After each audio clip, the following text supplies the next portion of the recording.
दर्शकों, जय भीम, नमो बुद्धाय। आप लोग देख रहे हैं Lord Buddha TV channel. Lord Buddha TV channel का यह स्पेशल एपिसोड सिर्फ आपके लिए। दर्शकों, आपको पता है कि इस समय पूरे भारतवर्ष में यहाँ पे लोकसभा चुनाव 2024 का माहौल चल रहा है और इसी बीच में आज हम यहाँ पे आ चुके हैं अमरावती का लोकसभा चुनाव 2024 होने जा रहा है दूसरे चरण में। यहाँ पे इस दूसरे चरण के जो उम्मीदवार हैं, यहाँ पे रिपब्लिकन सेना के तरफ से आनंदराज अम्बेडकर साहब, आज आनंदराज अम्बेडकर साहब हमारे साथ जुड़े हैं। जानेंगे उनसे कि किस प्रकार इस मतदार संघ को वो न्याय देना चाहते, समाज के दबे कुचले वंचित लोगों को किस प्रकार वो यहाँ पे न्याय देना चाहते। सर, जय भीम, नमो बुद्धा। आपका लॉर्ड बुद्धा टीवी चैनल में तहे दिल से स्वागत है। सभी आपके दर्शकों को क्रांतिकारी जय भीम करता हूँ और सभी अम्बेडकर वासियों को इतना कहता हूँ कि आज हम जो चुनाव लड़ रहे हैं वो बाबा साहब अम्बेडकर का अम्बेडकरवाद इस देश में और मजबूती से उभर कर आए, इसीलिए ये चुनाव हम लड़ रहे हैं। और लोगों की, पूरे महाराष्ट्र नहीं देश के लोगों की इच्छा है कि इस चुनाव में जीत हासिल किया जाए और इसीलिए सब लोग बहुत अलग अलग तरीके से, तन मन धन से मैं बोलूँ तो वो मेरे पीछे, मैं उन सभी लोगों को शुक्रगुजार हूँ, धन्यवाद देता हूँ। सर जी, दूसरा एक सवाल मेरा ऐसा रहेगा कि आपको पता है कि इसी निर्वाचन क्षेत्र में गए 5 साल में यहाँ पे एक ऐसा उम्मीदवार था कि जो सही मायने में देखा जाए तो समाज के नाम से रिजर्वेशन का टिकट लेकर यहाँ पे सामने आया, लेकिन खासतौर पे अभी भी उसका जो रिजर्वेशन का कास्ट सर्टिफिकेट का वो झमेला चल रहा है। लेकिन बाबा साहब चाहते थे कि मेरे समाज के दबे कुचले लोग यहाँ पे संसद में जाए ताकि समाज के ऊपर होने वाले बहुत सारे अन्याय अत्याचार होते, समाज के बहुत सारे इश्यूज़ होते, उन इश्यूज़ पर यहाँ पे बात करें। इस विषय पर आप क्या कहेंगे?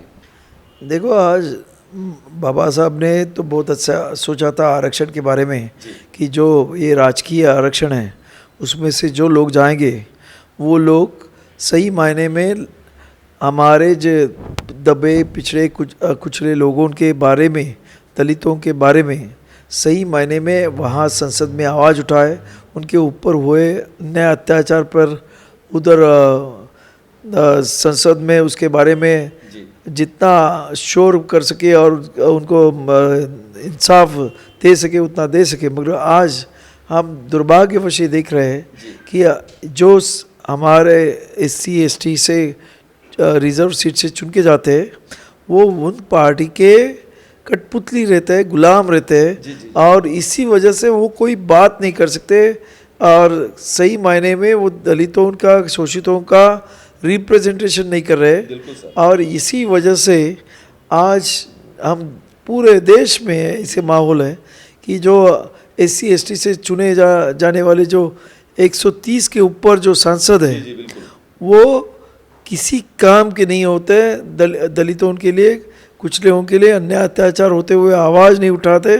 और इसीलिए ये सभी माहौल देखते हुए मैंने आज यहाँ से चुनाव लड़ने का तय किया है कि सही मायने में इन शोषितों को, दलितों को मैं न्याय दूँ, उनके ऊपर अन्याय अत्याचार पे मैं संसद पे आवाज़ उठाऊँ, यही मेरा मकसद है। सर, दूसरा एक सवाल ऐसा रहेगा कि इस देश में हर एक दबे कुचले यानी कि सब भारतीय लोगों के ऊपर बाबा साहब के संविधान के माध्यम से बहुत बड़े एहसान है। अब हम देखते हैं कि पूरे भारतवर्ष में यहाँ पे बहुत सारी घरानेशाही यहाँ पे चलती है, हर एक पार्टी के यहाँ पे लोग रिश्तेदार यहाँ पे आते हैं। लेकिन जिस बाबा साहब ने, जिस मसीहा ने इस देश के दबे कुचले लोगों को यहाँ पे वंचित घटकों को न्याय देने का काम किया है, बाबा साहब का दिया हुआ अधिकार चलता है, बाबा साहब के दिया हुआ रिजर्वेशन चलता है, बाबा साहब ने दिया हुआ सब कुछ चलता है। लेकिन हम ऐसे कुछ अपने लोग होते हैं कि जो चाहते हैं कि आनंदराज यहाँ पे खड़े होने के बावजूद यहाँ पे अपना जो विरोधी गट है यानी कि जो BJP का गट है उनको यहाँ पे ज़्यादा सपोर्ट होना, इसके बारे में आप क्या कहेंगे? नहीं, देखो, आज दुर्भाग्यवश ये है कि बाबा साहब ने इस सब दलितों, कुचले हुए लोगों के लिए मतदान का अधिकार हासिल करने के लिए, राइट टू वोट, इसके लिए संविधान सभा में अकेले इतना बड़ा उन्होंने ये झगड़ा किया, ऐसा मैं बताऊं।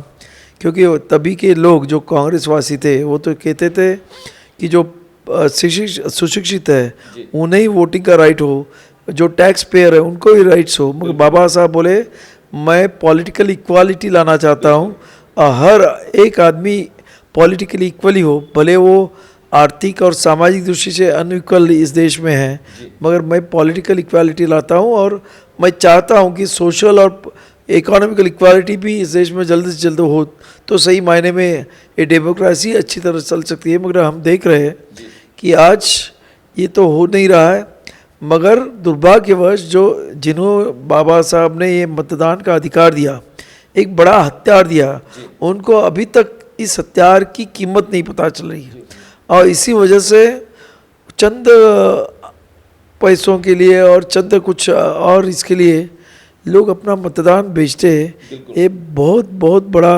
दुर्भाग्य है, ऐसे मैं समझता हूँ। मैं चाहता हूँ 21वीं सदी में लोग अभी पढ़ लिख के काफ़ी मायने में सुधर गए और इसीलिए उन सभी ने अपना मत ये अपना होना चाहिए और सोच समझ के देना चाहिए, ये मैं कहना चाहता हूँ। सर बिल्कुल सही मायने में देखा जाए तो बाबा साहब ने देश में जो इक्वलिटी लाई है कि यहाँ का कोई भी कितना बड़ा टाटा बिरला अंबानी हो या हमारे दबे कुचले किसी झुग्गी झोपड़ी में रहने वाला एक बंदा हो, तो उसी को भी यानी कि 1 वोट का यानी कि एक ही मत का अधिकार बाबा साहब का ये संविधान हमें प्रदान करता है। लेकिन आज भी कई लोगों को ये मत का क्या महत्व है, बाबा साहब क्या कीमत है मत की, जी, तो यह हमें पता नहीं, क्योंकि आज भी लोग हमारे चंद पैसों के लिए कुछ वस्तुओं के लिए यहाँ पे बिक जाते हैं और मत का हमारा यहाँ पे अधिकार खो देते हैं। बाबा साहब कहते हैं कि अगर कोई अपना मत बेचता है तो इतना महत्व बाबा साहब ने दिया कि वो अपनी माँ बहन की इज्जत बेचने जैसा काम है। इसलिए ये मत को जानो और अपना मत, जिस मसीहा ने इस देश के दबे कुचले तमाम लोगों को, भारतवासियों को एक आइडेंटिफिकेशन करने का काम किया, उसी का एक यहाँ पे बाबा साहब का पोता ही अमरावती के इस निर्वाचन क्षेत्र के लिए यहाँ पे खड़े हैं आनंदराज जी आंबेडकर।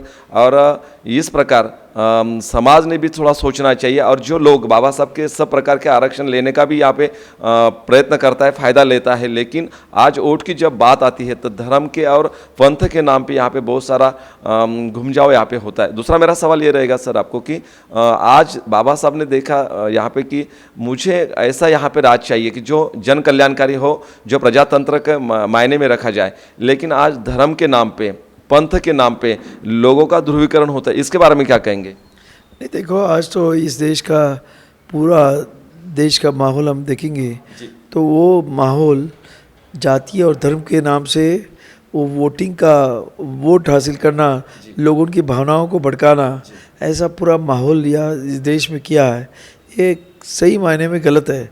बाबा साहब का एक स्पीच था, उसमें उन्होंने एक वर्ड भी यूज़ किया था कि मैं एक ख्वाब देख रहा हूँ कि इस देश में जो हैव नॉट्स है, उन्होंने इंग्लिश में वो स्पीच था, उसमें हैव नॉट्स में सत्ता संपत्ति से वंचित हुए सभी जाति धर्म के लोग एक जगह आए, एक गट्ठा हो जाए और इस देश की सत्ता अपने हाथ में ले तो संपत्ति का ऑटोमेटिक डिस्ट्रीब्यूशन हो जाएगा और सही मायने में इक्वालिटी ऑफ जो हम लोग बोले कास्ट, हमें इक्वालिटी, सोशल इक्वालिटी और इकोनॉमिकल इक्वालिटी आ सकती है। मगर आज फिलहाल इन लोगों को भड़काया जाता है धर्म के नाम पे, जाति के नाम पे, और इसके लिए इनको इकट्ठा आने नहीं देते यहाँ के मनुवादी विचारसरणी के लोग, और इसी वजह से इस लोकशाही का बड़ा एक प्रकार दुर्भाग्य है कि बाबा साहब ने जो सोचा था, जो सपना देखा था, वो आज तक पूरा नहीं हो सका। दर्शकों, आपको पता है कि देश की लोकशाही आज सही मायने में देखा सबसे बड़ा संविधान बाबा साहब का पूरे जगत में है, और साथ ही साथ अच्छी तरीके से गए 70-72 साल में यहाँ पे हर एक दबे कुचले को न्याय देने का और सामाजिक व्यवस्था प्रस्थापित करने का काम बाबा साहब का संविधान करता है। सर, दूसरा मेरा एक सवाल ऐसा रहेगा कि समाज में बहुत सारे लोग ऐसे चर्चा करते कि भाई बाबा साहब के अगर 3 पोते यहाँ पे है, तो अगर ये 3 ही पोते यहाँ पे एक साथ आकर यहाँ पे समाज के लिए खड़े हो जाए तो समाज के लिए बहुत सारा एक अस्तित्व यहाँ पे निर्माण हो सकता है, इसके बारे में क्या कहेंगे? नहीं, हम सभी एक ही है। आज आप अगर साइंस को मैदान में आएंगे तो हम तीनों पोते एक जगह आपको दिखाई देंगे। एक बड़ा माहौल यहाँ हम लोग क्रिएट करने जा रहे हैं, क्योंकि लोगों के मन में जो संभ्रम है वो निकालना चाहते हैं, क्योंकि ये क्या है, बाबा साहब अम्बेडकर का मिशन। बाबा साहब अम्बेडकर ने जो मिशन किया, बाबा साहब सोशल वर्कर थे, पॉलिटिशियन थे, वो रिलीजियस मिस बड़े एक गुरु तत्वज्ञानी थे। और उनका मिस हर फील्ड में उन्होंने अपना एक ये ठसा उन्होंने इम्प्रिंट उनका रख दिया है। तो एक आदमी वो काम नहीं कर सकता, तो सबने डिवाइड करके काम करना चाहिए। और इसी हिसाब से हम अम्बेडकर फैमिली वो कर रहे हैं। और मुझे पूरी उम्मीद है आने वाले कल में ये जो जातिवादी मनुवादी जो संगठन है उसको सही मायने में अगर कोई रिप्लाई दे सकता है, अगर उनके साथ फाइट कर सकता है, तो अम्बेडकरी समाज अम्बेडकरी घराने के साथ एकजुट होकर ही कर सकता है, ये मैं समझता हूँ।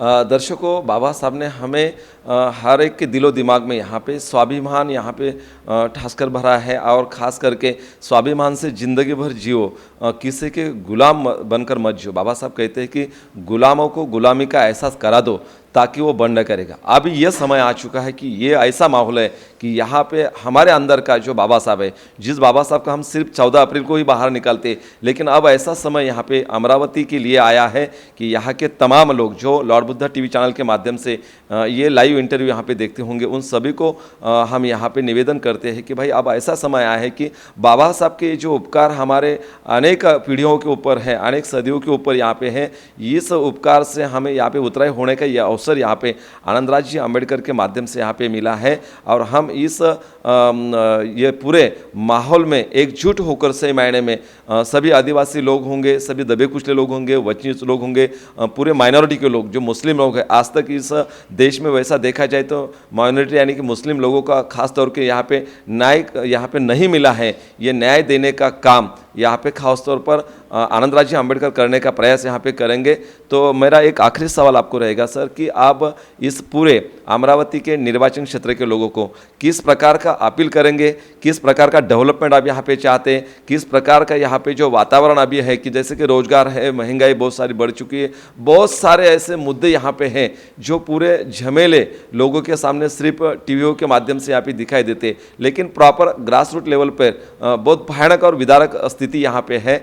तो किस प्रकार का यह माहौल आप बदलेंगे, क्या क्या सामने एजेंडा आपका है, किस प्रकार का धोरण आपका रहेगा पूरे लोगों के इस मौके पे? देखो, मैं आपको बताना चाहता हूँ अमरावती लोकसभा पूरे क्षेत्र का, मैं अमरावती ज़िले के बारे में बात करूँगा। अमरावती ये संतरे के लिए बहुत प्रसिद्ध है, वर्ल्ड फेमस है।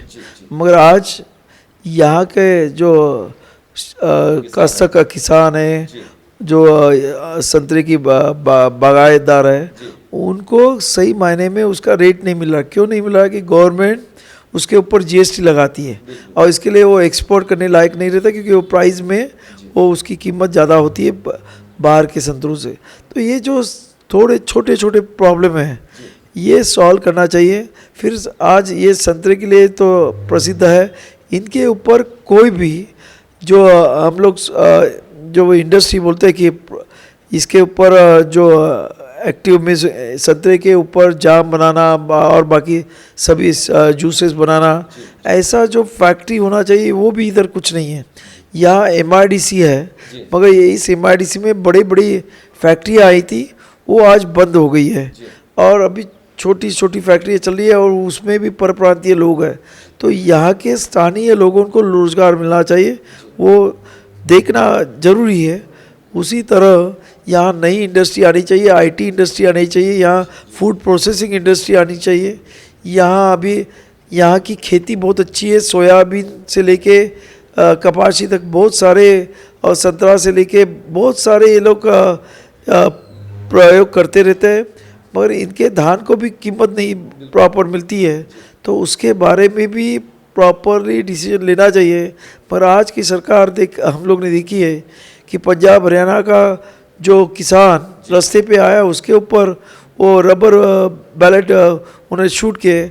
ऐसे लोग अगर सत्ता पे होंगे तो कहाँ किसानों को कुछ न्याय मिलेगा, कहाँ यहाँ दलितों को न्याय मिलेगा। तो इसीलिए सही मायने में इस क्षेत्र का विकास करने के लिए एक पूरा एजेंडा लगे, एक पूरा जिसको बोलते हैं कि पूरा प्लानिंग करके अगर ये क्षेत्र अमरावती क्षेत्र अगर प्रॉपरली डेवलप किया जाए तो तो ये क्षेत्र इस विदर्भ में सबसे पूरा में सबसे आगे ये अमरावती रीजन रहेगा, अमरावती जिला रहेगा, ऐसा मेरा कहना है। दर्शकों, ये थे यहाँ पे अमरावती निर्वाचन क्षेत्र के अपने रिपब्लिकन सेना के उम्मीदवार आनंदराज जी यशवंतराव जी अम्बेडकर साहब, जो बाबा साहब के।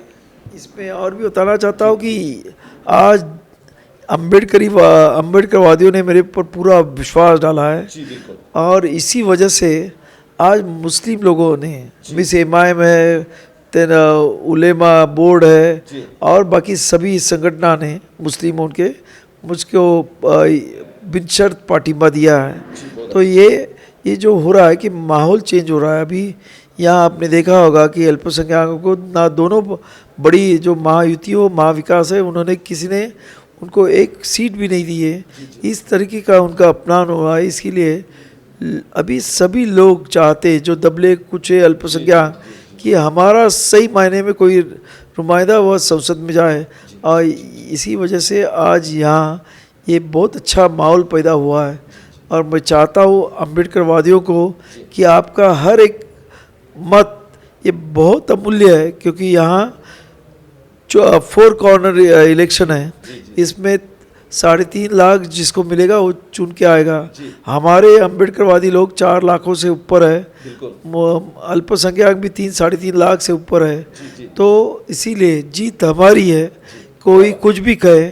इसीलिए आप सभी लोग ईमानदारी से बाबा साहब की ये जो मूवमेंट है उसको बढ़ावा करने के लिए, और बाबा साहब की मूवमेंट रहेगी तो हम सब स्वाभिमान से जी सकेंगे, नहीं तो हमें इस देश में कुचला जाएगा, दबाया जाएगा। इसीलिए मैं सभी को विनती करता हूँ कि आप सभी लोग, मेरी निशानी गैस सिलेंडर है, बटन क्रमांक 5 पे दबा के ज़्यादा से ज़्यादा वोटों से मुझे जिताइए। इतनी आप सभी को विनती करता हूँ। मेरी वाणी को विराम देता हूँ। धन्यवाद। जय भीम। दर्शकों, ये थे अमरावती निर्वाचन क्षेत्र के रिपब्लिकन सेना के उम्मीदवार आनंदराज जी अम्बेडकर साहब, और जिन्होंने लॉर्ड बुद्धा टीवी के साथ यहाँ पर आकर अपना मनोगत यहाँ पे व्यक्त किया, और साथ ही साथ पूरे समाज को और पूरे मतदाताओं को यहाँ पे अपील किया है कि उनको ज़्यादा से ज़्यादा वोट से यहाँ पे चुन के दे, ताकि एक अम्बेडकर जो यहाँ पे दुनिया में आया और पूरे दुनिया का, भारत का नक्शा बदल दिया, अब अगर दूसरा अम्बेडकर यहाँ पे संसद में पहुँचता है तो आने वाला वक्त, आने वाला समय जो होगा वो हमारा होगा, हमारे आने वाला सदियों का होगा। ये हमारी जो संविधान बदलने की बात चल रही है, उसके खिलाफ अम्बेडकर ही रास्ते पे खड़े हो सकते हैं।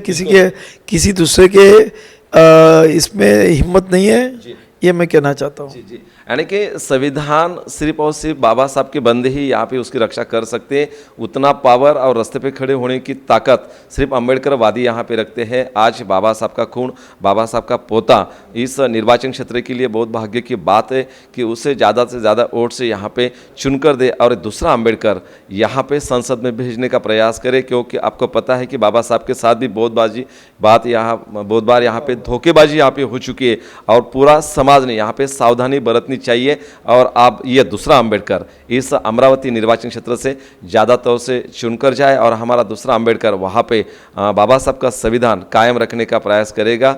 इस प्रकार सर आप आए, लॉर्ड बुद्धा टीवी चैनल के बहुत सारा समय, कीमती समय अपने इतनी धावपल होने के बाद भी यहाँ पे दिया। मैं प्राध्यापक गजेंद्र गवई, आप जुड़े। धन्यवाद। जय Bhim sir. Thank you sir.